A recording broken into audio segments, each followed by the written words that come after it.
Record dulu ya. Oke, jadi apa nih yang bisa kita diskusikan di sesi general ini? Kamu ada pertanyaan apa yang mungkin masih Hmm, bingung soal? Gini Pak, saya Hmm, kan baru resign ya, hmm, baru oke, resign. Nah, pengen cari kerjaan lagi tuh. hmm. Cuma eh apa ya, pengen cepet gitu dapetnya atau gimana tipsnya gitu Pak. Oh, oke. Jadi ibaratnya cara cepat untuk mendapatkan respon tadi ya, untuk next jobmu gitu ya. Jadi gini, ini aku kasih gambaran dulu yang barangkali belum kamu praktekkan gitu ya, yang lagi in lah gitu di 2023 ini. Jadi yang pertama gini, orang itu kan mungkin dapat kerja pakai dua cara. Yang pertama, gara-gara dia aktif melamar, terus lolos gitu ya. Atau dia tuh ditawarin, paham nggak? Ditawarin. Di DM lewat sosmednya, di DM lewat LinkedIn, misalkan ditawarin kesempatan kerja gitu. Oke? Nah, caranya biar cepet gimana? Kamu optimalkan dua ini dulu. Oke? Jadi kamu sibuk mengoptimalkan aktivitas biar kamu tuh bisa ada panggilan gara-gara melamar atau ada panggilan gara-gara ditawari. Oke? Kita bahas satu-satu. Banyak panggilan gara-gara melamar. Ini gimana caranya? Jelas nomor satu, siapkan dulu dokumennya yang benar. CV dan teman-temannya. Yang nomor dua, ngirim lamarannya itu setiap hari. Hari kerja, hari libur gitu. Waktunya terserah pagi, siang, sore, malam nggak masalah. Yang penting Oh, nggak jangan masalah ada, kalau waktu. nggak masalah. Yang penting jangan ada hari kosong. Kalaupun kamu misalkan pengen, aku cuma, mungkin kamu pernah dengar ngirim lamaran cuma di hari kerja dan jam kerja aja. Boleh kalau Nah, itu itu, boleh kalau oke. itu ngirimnya via email gitu. Oh, Tapi kalau kalau itu kamu ngirimnya lewat LinkedIn, job portal kayak Jobstreet dan lain-lain, yang sistemnya tinggal klik-klik-klik itu apa lewat website perusahaan, itu pagi, siang, sore, malam nggak masalah. Dia nggak pakai window waktu begitu. Dia pakainya data parsing, istilahnya perankingan data lah paling gampang gitu. Oke, terus yang itu nomor dua ya. Jadi tadi yang nomor satu adalah pastikan dokumennya benar dulu, lengkap benar dulu. Yang nomor dua adalah kirimnya rutin. Oke, kirimnya rutin ya, yang nomor dua ya. Gitu. Yang nomor tiga adalah coba di ngirimnya itu apa? Ngirimnya itu jangan cuma pakai satu cara. Jangan kamu ngirimnya udah tiap hari, tapi semuanya via email terus. Jangan gitu. Karena sumber loker tuh ada banyak dan cara ngirimnya ada banyak sehingga kamu harus punya banyak sumber loker dan banyak cara ngirim. Tiap hari itu misalkan ada yang lewat job portal andalanmu, ada yang lewat email, ada yang lewat LinkedIn, ada yang lewat website perusahaannya langsung gitu. Tapi dimulai dari cara yang termudah dulu. Jadi misalkan kalau cara termudah tuh misalnya tinggal klik-klik-klik dulu lah gitu. Atau kalau mau nyiapin cepat gitu. Kan ada misalkan lewat website kamu harus buka website satu-satu. Kadang ada yang disuruh bikin akunnya dulu gitu. Itu kan makan waktu. Itu nanti ada belakangan nggak apa-apa. Jadi di awal-awal tuh cara-cara termudah dulu yang kamu lakukan gitu. Oke. Terus yang selanjutnya lagi apa? Yang selanjutnya lagi adalah saat kamu sibuk kirim lamaran tadi, coba kamu rekap datanya di Excel misalkan. Kamu bikin tabel, misalkan ada tanggal, kolom tanggal, nama perusahaan, posisinya apa, info lokernya dari mana, ngirimnya via apa gitu. Jadi misalkan nanti ada tanggal, misalkan gini, tanggal 5 Mei, PT-nya PT ABCD, posisi yang dilamar misalkan eh, staf legal, info lokernya dari LinkedIn, ngirimnya via email misalkan. Nanti ada perusahaan apa, ini apa gitu terus direkap.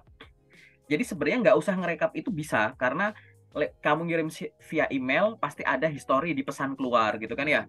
Kamu lewat job portal juga ada history di mana-mana. Tapi historinya ini tuh misah-misah, beda-beda channel.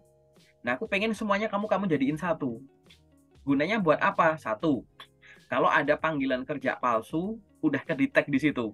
Jadi misalkan kamu ada panggilan kerja, kamu tinggal lihat di list loh. Aku nggak ngelamar ke situ kok. Kalau ada panggilan ke situ, otomatis itu abaikan. Contoh gitu ya. Oke. Jadi kamu udah punya database untuk evaluasi tadi gitu. Jadi gitu ya. Jadi bisa antisipasi panggilan kerja palsu. Yang kedua, kamu bisa pakai datanya gini. Aku udah ngirim sekian banyak. Misalkan dalam waktu seminggu aku udah ngirim 100 lamaran. gitu kan. Dari 100 lamaran, panggilannya ada 20 yang ke tahap selanjutnya. Aku ngirimnya via email, via website, via LinkedIn misalkan, kemudian via job portal. Tapi 20 yang manggil, itu 10 dari email, 10 dari LinkedIn. Nah, ini yang lewat job portal kenapa nggak ada yang manggil nih? Yang lewat ini kok nggak ada yang manggil nih? Nah, gitu. Bisa untuk evaluasi kayak begitu. Atau misalkan, ini aku udah ngirim 100, panggilannya 20. Dari 20 yang manggil, 15 itu panggilan yang di luar jurusanku. Yang 5 panggilannya sesuai jurusanku. Lah kok bisa? Gitu. Kok yang di luar jurusan malah banyak yang manggil? Yang sesuai jurusan kok nggak ada yang manggil? Apa yang harus dilakukan? Gitu-gitu. Buat analisis kayak gitu gambarannya. Direkap. Oke? Kayak gitu. Nah, itu adalah contoh ya. Dan terakhir Ibu ya, kalau ada lagi misalkan gini. Kamu sibuk ngelamar-ngelamar kayak tadi kan gitu. Itu ibaratnya tuh adalah baru satu ini ya, satu sisi. Jadi mengoptimalkan kemungkinan panggilan gara-gara ngelamar tadi, baru yang ini. Oke? Padahal kan tadi harus balance. Kemungkinan melamar kerja itu responnya bagus dan kemungkinan ditawari. Nah, kamu jangan lupa yang ditawari ini. Ditawari ini hubungannya adalah dengan sosial media kamu. Oke? Sosial media yang wajib banget adalah LinkedIn. Jadi LinkedIn silahkan diurus dulu. Nomor satu, nanti cek LinkedIn-mu. Nanti di sesi detail mungkin kita akan bahas sedikit gitu ya. LinkedIn-mu ini silahkan dicek. Kemudian dilengkapi dulu isinya. Oke? Isinya harus lengkap dulu. Kalau isinya udah dilengkapi, baru kamu melengkapi aktivitasnya. Aktivitasnya itu apa? Connect ke orang baru gitu ya. Jadi kamu aktivitasnya itu adalah connect-connect ke orang baru. Follow orang baru, follow HRD dan lain-lain gitu. Terus mulai bikin postingan, komen di postingannya orang gitu. Harus ada aktivitas itu. Karena kalau punya akun LinkedIn, diisi lengkap, nggak ada aktivitas, ya aktivitas secukupnya. Jadi atau malah punya akun seadanya, terus sibuk nyari kerja gitu. Kamu memperlakukan LinkedIn, di mana dia sosial media, itu kayak job portal gitu. LinkedIn itu sosial media. Jadi jangan cuma dilengkapin, terus dipakai untuk ngelamar gitu. Tapi kamu juga harus pakai itu sebagai sarana untuk kamu ini loh pamer, biar banyak orang ngunjungin LinkedIn-mu. Kalau kamu nggak pernah bikin postingan, kalau nggak ada aktivitasnya, gimana ada orang yang nyasar ke akun sosial mediamu ini gitu kan? Kan intinya adalah orang lihat postinganmu, terus nge-review profilmu, terus tertarik, terus kamu di DM misalkan ditawarin kan gitu ya, gitu. Kita pengennya gitu. Dan yang selanjutnya adalah coba di connect antara LinkedIn dan sosial media lain. Contoh, misalkan kamu aktif di Instagram, TikTok, Facebook, Twitter gitu. Coba nanti sambil dipikirin gimana caranya orang kalau nyasar atau ngunjungin IG-mu, dia tuh bisa dialihin ke LinkedIn-mu. Misalkan di bio-nya kamu kasih link URL LinkedIn gitu. Oke. Terus mereka ke TikTok-mu gitu. Dari TikTok-mu orang tuh bisa nyasar ke LinkedIn-mu gitu. Jadi ngarahin siapapun yang nyasar ke sosmedmu yang lain ke LinkedIn gitu. Gitu. Dimana sosmed yang lain juga diperlakukan seperti LinkedIn ini. Jangan hanya punya akunnya, dilengkapin aktivitasnya. Kalau sosmed ini isinya postingan foto, rutin aja posting foto kayak biasanya ngalir aja. Kalau ini isinya postingan video-video, upload aja gitu. Biar apa? Biar dimanapun orang nyasar di sosial mediamu gitu, kamu arahin ke satu titik yaitu LinkedIn gitu. Nah, dua hal ini harus balance gitu. Karena kamu nggak tahu kamu dapat next job itu gara-gara ditawarin atau gara-gara ngelamar, maka dua-duanya ini diupayakan gitu. Kan kalau dua-duanya diupayakan, panggilannya banyak, kan kamu enak tinggal milih doang gitu loh. Oh ini ada ini, terus ada pembanding gitu-gitu. Ya gitu. Nah itu adalah cara tercepat gitu yang nanti aku jelasin ya di 2023 ini ada beberapa temen yang aku jalanin suatu pilot project itu yang coba ngebalancein dua ini dan itu sangat terbukti gitu ya kan gitu. Jadi itu ya saran secara generalnya gitu ya Daya gitu. Gitu sih. Mungkin ada yang kamu bingungin lagi sejauh ini? Nah, mengenai LinkedIn, Pak. Nah, LinkedIn oke. saya tuh jujur belum pernah update LinkedIn sama sekali, sama Posting-posting juga nggak pernah, komen-komen juga nggak pernah. Emang seberapa efektif Pak kalau ngelamar di LinkedIn tuh? Amat sangat efektif. Bukan ngelamar ya, yang aku bilang amat sangat efektif ya. Tapi aktivitas di LinkedIn-nya ini, oke? Nggak cuma aku pribadi tuh udah pernah dapet manfaatnya tuh dari LinkedIn gitu. Aku punya LinkedIn dari 13 tahun yang lalu waktu masih jadi mahasiswa baru gitu. Oke. Waktu LinkedIn belum terkenal sebagus sekarang fiturnya, selengkap sekarang infolokernya. Dulu LinkedIn orang Indonesia cuma dikit, semua orang yang posting di LinkedIn pasti pakai bahasa Inggris. Dulu aku ngalamin titik itu. Titik di mana LinkedIn aku pikir tuh platform belajar bahasa Inggris. Karena nggak ada orang posting pakai bahasa Indonesia. Sampai ke sini berubah. Dulu nggak ada tuh lingkaran-lingkaran hijau open to work gitu-gitu, nggak ada. Kayak gitu, aku ngalamin itu. Nah, seberapa penting sih LinkedIn? Buat aku penting banget gitu. Gini, kamu harus menyadari gini. Kan ini isinya kan kompetisi ya, gitu. Cepet-cepetan dapat kesempatan gitu. Aku kasih tahu ya, kita ngomongin data statistik. Usia kan masyarakat Indonesia itu ada berapa? 200, katakanlah 270 sekian atau 280 juta penduduk kan. Kayak gitu. Nah, dari 280 juta penduduk ini yang ada di usia produktif. Usia produktif itu antara berapa? 17 sampai 60-an itu ya, 64 atau 60-an aku lupa. Itu ada 200 juta. Jadi dari 280 juta, 200 juta itu ada di usia produktif. Nah, dari 200 juta orang di usia produktif yang punya akun LinkedIn itu cuma 19 juta. Paham nggak? Itu. Jadi artinya dari banyak orang yang punya potensi untuk bekerja, kan nggak semuanya nyari kerja juga gitu. Atau gini deh, dari semua job seeker, nggak semuanya sampai detik ini punya akun LinkedIn. Paham ya? Gitu. Padahal banyak sekali infoloker yang muncul di posting itu bukan lewat website perusahaannya sekarang, tapi lewat LinkedIn. Entah official LinkedIn-nya perusahaan atau HRD yang bekerja di perusahaan itu. Nah, bukankah kalau orang lain nggak tahu, terus kamu tahu, itu ngurangin pesaing gitu. Mungkin dia lebih hebat dari kamu, tapi mereka nggak tahu LinkedIn, misalkan gitu. Atau nomor dua, mungkin mereka punya akun LinkedIn, tapi buka LinkedIn mungkin seminggu sekali atau berapa hari sekali. Aku tiap hari. Jadi saat ada info bagus, mungkin dia di atas kertas misalkan pengalamannya lebih tinggi dari kamu gitu kan. Pengalamannya lebih tinggi dari kamu, terus pokoknya lebih hebat aja, nilainya lebih bagus, tapi kan mereka nggak tahu. Jadi pengalamannya lebih tinggi, pokoknya lebih hebat dan lain-lain, tapi kan mereka jarang buka LinkedIn gitu. Jadi saat infoloker bagus muncul, kamu bisa segera ngelamar. Di saat orang-orang yang lain yang mungkin cocok juga untuk ini, mereka malah belum tahu gitu loh. Kayak gitu. Nah, ini penting banget. Belum terkait dengan interaksi dengan masing-masing orangnya. Jangan salah loh, zaman sekarang bahkan nggak harus loker swasta. Nanti kalau kamu bulan Mei ini kan ada rekrutmen BUMN juga gitu misalkan. Banyak sekarang proses rekrutmen itu yang ada sosial media check. Paham nggak gitu? Jadi di CV, di lain-lain tuh kamu bilang saya tuh orangnya begini, saya begini, begini, begini, begini. Tapi tuh kamu akan dibaca karakternya dan lain-lainnya tuh dengan dikepoin sosmednya. Nah, bisa dibayangkan kamu bilang orangnya komunikatif, gini, gini, gini. Begitu dicek di IG, IG-nya diprotek. Begitu, Privat. iya, begitu nggak di privat, isinya cuma following, follower, nggak ada postingan. Gitu kamu bilang kamu orangnya komunikatif, humble. Dari mana humble gitu? Gitu loh. Paham ya? Gitu. Jadi kayak ini contoh-contoh kasar aja ya maksudku ya gitu. Intinya tuh adalah semua itu untuk dioptimalkan.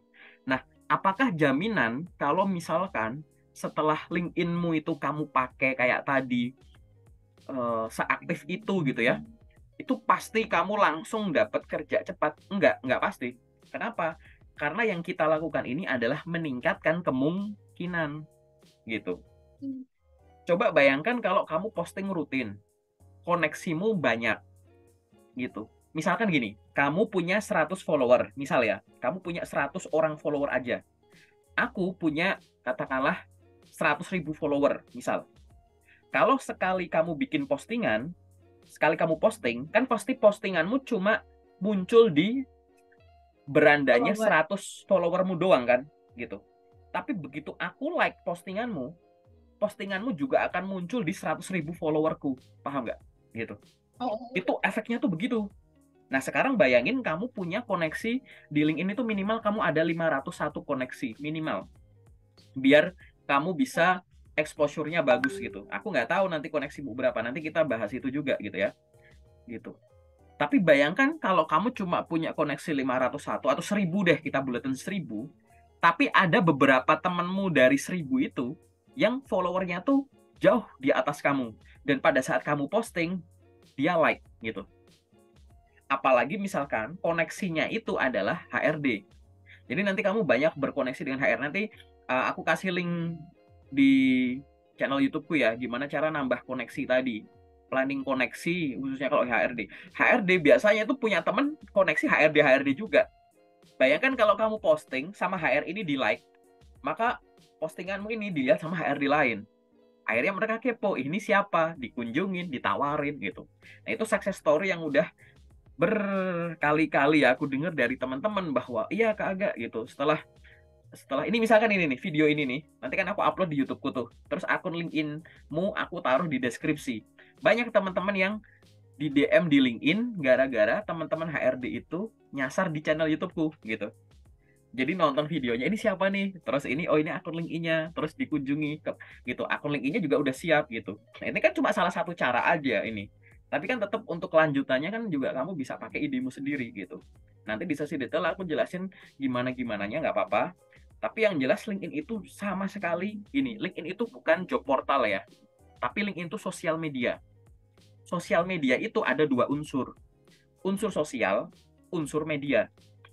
Kita sebagai job seeker yang biasa pakai job portal, kita pasti akan mengoptimalkan sisi media ini. Fungsi media apa sih sebagai seorang job seeker? Ya media nemukan info loker dan media ngirim lamaran, kan gitu. Gitu. Di LinkedIn kan kamu bisa nemuin loker, tapi di LinkedIn juga bisa apply langsung kan, easy apply gitu kan. Itu baru sisi ini, sisi media. Kamu harus sadar LinkedIn itu sosial media. Lah unsur sosialnya mana? Nah ini loh, yang pada lupa tuh ini. Unsur sosial tuh apa ya tadi? Connect orang baru, follow orang baru, bikin postingan, ada yang dapat kerja, selamat ya diucapin ini tuh, ada yang ultah ucapin selamat ultah. Kamu bikin postingan, repost sesuatu dan lain-lain gitu. Bener-bener harus dikelola sebagaimana kamu mungkin aktif di sosmed lain. Paham ya? Kayak gitu. Itu bener-bener wah, gini banget sih. Gitu. Aku sendiri pun pernah dapat kerja gara-gara LinkedIn. Aku sendiri pun pernah dapat kayak project-project gitu, endorse ini itu pokoknya yang gitu-gitu ya, yang kecil-kecil gitu, tapi kali berapa dari LinkedIn gitu. Dan itu udah banyak success story-nya gitu. Nah, kalau kamu pakai job portal, ngirim lamaran, kan kamu lewat job portal apa misalkan, kan kamu nggak bisa lihat muka HRD-nya kan, kamu nggak bisa ngobrol sama HRD-nya siapa, kamu ngirim lamaran via email, emang tahu muka HRD-nya PT itu kayak gimana, orangnya gimana, atau lewat website deh, kamu bikin akun terus kirim-kirim, emang kamu tahu muka HRD-nya kayak gimana, tapi di LinkedIn kan kamu bisa nemu orangnya, oh ya namanya ini tuh ini ya gitu, oh dia HRD PT ini ya, berarti yang proses kalau nggak ini. Coba bayangkan kalau misalkan ada nih HRD yang bikin postingan di LinkedIn. Ibaratnya ini ada info loker, silahkan yang berminat kirim ke email ini. Terus sama kamu dikirim tuh lamaran via email, ya kan? Habis ngirim lamaran via email kan kamu rekap. Habis itu di postingannya beliau kamu komen, terima kasih Bu misalkan. Selamat pagi Bu, terima kasih Bu atas informasi lowongan pekerjaannya. Baru saja saya mengirimkan lamaran ke alamat email tersebut. Semoga kualifikasi saya sesuai ya, terima kasih. Kamu komen kayak gitu aja, akun LinkedIn-mu aja bisa di visit. Ini orang siapa? Oh, di ini. Mungkin dia langsung buka emailnya. Mana ya yang namanya ini? Oh, itu udah kayak gitu tuh, udah sering tuh. Nah, banyak orang ngirim lamaran via email cuma berhenti, ngirim email udah langsung nyari yang lain. Nggak direkap, nggak ngobrol sama HRD-nya kayak gitu yang ibaratnya ngomongin terima kasih dan baru saja saya selesai mengirimkan lamaran, semoga diterima dengan baik ya Pak, semoga diterima dengan baik ya Bu. Apabila Anda membutuhkan informasi tambahan, silahkan Anda dapat mengunjungi akun saya gitu-gitu misalkan. Kenapa nggak pakai bahasa kayak gitu? Gitu. Karena kalau bersaing cuma hebat-hebatan, pinter-pinteran, pasti akan ada banyak yang di atas kita gitu. Tapi kita harus bersaing dengan yang lain, misalkan cepet-cepetan. Yang lain nunda, kamu langsung gercep, langsung lamar, ya kan? Yang kedua, apalagi tadi komunikatifnya itu lebih komunikatif gitu. Yang lain cuma sekedar dapat loker kirim, dapat loker kirim. Yang proses kan manusia, bisa diajak ngobrol, gitu kan? Kenapa nggak bikin kayak gitu? Itu memunculkan kesan. Nah, itu biasanya kesan-kesan hal-hal simpel yang tidak dilakukan oleh orang banyak itu yang akan merubah hasil, gitu. Aku pernah melakukan itu, tapi titik tertinggiku dulu ini udah lumayan banyak teman grup loker yang pernah aku ceritain ini ya gitu, bahwa titik tertinggiku dulu sebagai job seeker waktu aku jadi fresh grad. Aku dulu ngirim lamaran di luar jurusanku, tapi aku bikin target. Kalau dulu tuh aku bikin targetnya itu selama 2 minggu doang sih. Itu aku ngirim lamaran minimal per hari 70 lamaran. Gila nggak tuh gitu. Itu target paling aneh itu. Jadi aku coba sehari aku ngirim berapa sih paling banyak, paling mentok tapi tanpa ganggu jadwalku yang lain. Ini sharing aja ya gitu. Terus aku ngirim 70, tapi cuma bertahan 2 minggu. Terus minggu ketiga, itu nggak ada yang respon. Terus aku udah kayak down gitu kan. Wah, banyak-banyak ngirim kayaknya percuma. Tapi mulai minggu keempat, 5, 6, selama 20 hari, panggilan ke tahap selanjutnya ada 52. Pusing nggak itu? Dari 70. Dari 70 kali 2 minggu itu berapa? Hampir 1.000 lamaran. Oh, ya, ya, ya. Tapi yang mulai minggu ke 4, 5, 6. Pokoknya selama 20 hari itu berturut-turut. Sehari itu panggilan tes tuh ada 3, ada 4. Awalnya, seneng lama-lama. Ini reschedule. Besok ada lagi terus gitu. Sampai aku rekap. Waktu itu aku ingat banget. Bayangin gitu. Pernah nggak kamu selama 20 hari dapat panggilan 52. Panggilan tes ke tahap selanjutnya. Ya. Waktu itu aku lagi membuktikan. Karena waktu itu ada teori gini. Ngirim lamaran banyak-banyak itu jelek kesannya asal gitu. Dulu tuh aku waktu kuliah tuh kalimat itu tuh sering diucapkan sama orang-orang yang lebih senior lah gitu. Jangan ngirim lamaran tuh nggak usah banyak-banyak gitu. Nanti dikiranya kamu spam atau asal ngirim gitu. Padahal waktu itu menurutku gini, aku nggak yakin kalau ngirim lamaran banyak itu spam atau asal atau ngawur gitu loh, paham ya gitu. Kenapa? Contoh gini, sumbermu tuh kan ada dari job portal A, B, C, LinkedIn, website misalkan. Masing-masing kamu ngirim 2 kan udah 10. 4 udah 20. Zaman sekarang tuh zaman yang dapetin infoloker tuh gampang dari banyak channel kan. Jadi biar bisa ngirim banyak gampang. 10 udah 50 gitu. Nah dulu tuh aku pengen ngebuktiin itu sebelum aku ajarin ke teman-teman. Nah kebetulan waktu itu aku jadi fresh grade kan. Aku coba. Bener dong gitu. Makanya dari situ aku bilang sama teman-teman, ngirim lamaran itu jangan ditahan gitu. Banyak juga nggak masalah, yang penting bukan asal gitu. Kenapa? Karena tadi mengoptimalkan semua channel. Sejam kamu cuma buka LinkedIn aja. Habis itu nanti jam kedua kamu buka apa, job portal apa gitu ya. Jam kedua kamu buka job portal apa, jam ketiga nanti buka apa, nanti jam keempat buka LinkedIn lagi nggak apa-apa. Barangkali tadi waktu LinkedIn ditinggalkan, udah ada update info gitu. Nah itu yang kamu lakukan. Nanti dengan melakukan itu, itu nanti panggilan kayak datang-datang sendiri. Nah, teman-teman yang ada di komunitas yang ada satu grup sama kamu atau yang lain ya, rata-rata itu per hari itu 20 sampai 30 lamaran.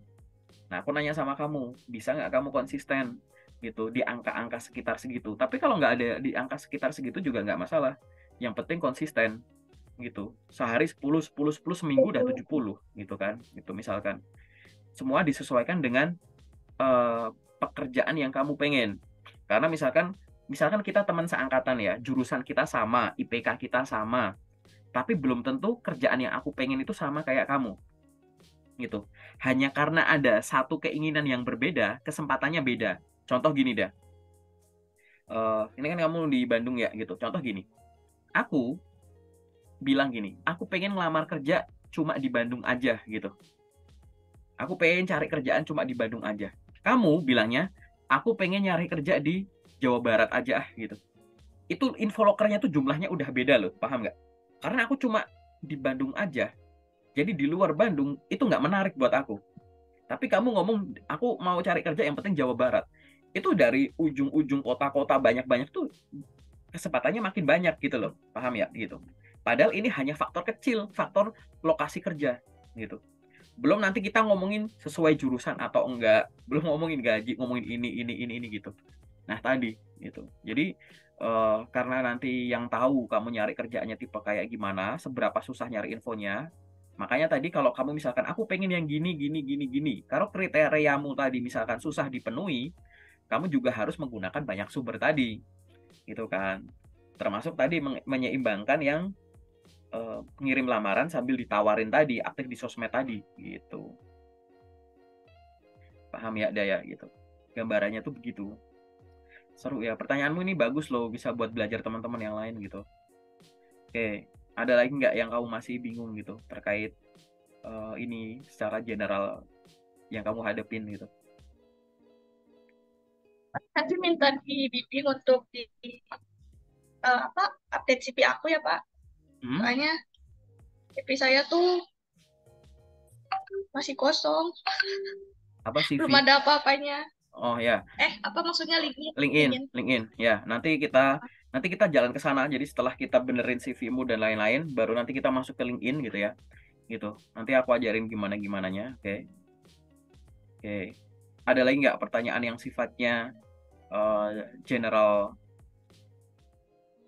yang yang kau masih bingung gitu? Nah, sejauh ini sambil kamu nyari-nyari gitu, mungkin ada pertanyaan apa gitu. Tapi kalau nggak ada ya nggak apa-apa. Kita masuk sesi detail aja. Nanti kalau ada pertanyaan lagi, baru kamu tanyakan secara terpisah gitu, boleh. Nah, coba lanjut aja dulu Pak. Lanjut aja ya gitu. Berarti kita masuk ke sesi detail dulu ya, Dea. Oke, sebentar.